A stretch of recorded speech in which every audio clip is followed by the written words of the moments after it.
Penurunan stunting menjadi program prioritas pemerintah. BKKBN Sumatera Selatan menggelar rekonsiliasi stunting sebagai upaya sinkronisasi percepatan penurunan stunting di provinsi dan kabupaten serta kota.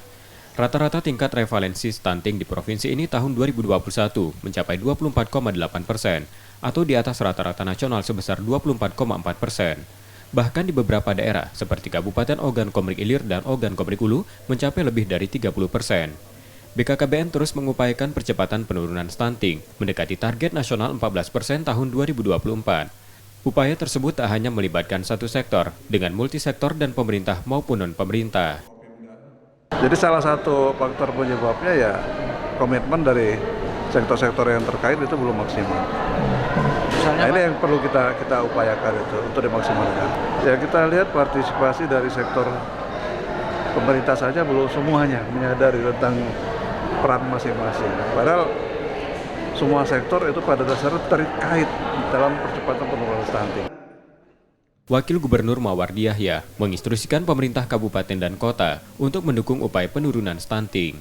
Dengan menyerap anggaran yang sudah dianggarkan di dana alokasi khusus, ia berharap dukungan dari DPRD di kabupaten kota dalam pengentasan kemiskinan melalui APBD.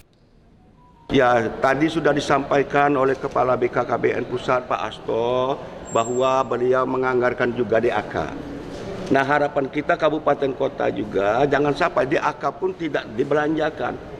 Jadi kalau tidak dibelanjakan berarti tidak akan sukses. Nah, tentunya harapan kita DAK itu segera untuk disalurkan dan juga harapan beliau juga Bupati, Kepala Daerah supaya nantinya DPR menganggarkan juga untuk membantu yaitu program-program penurunan kemiskinan yang ada melalui APBD-nya ya.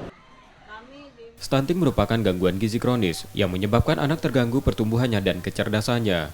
Faktor penyebab stunting diantaranya pola asuh yang belum maksimal, serta kurangnya asupan gizi seimbang pada usia balita dalam waktu yang lama.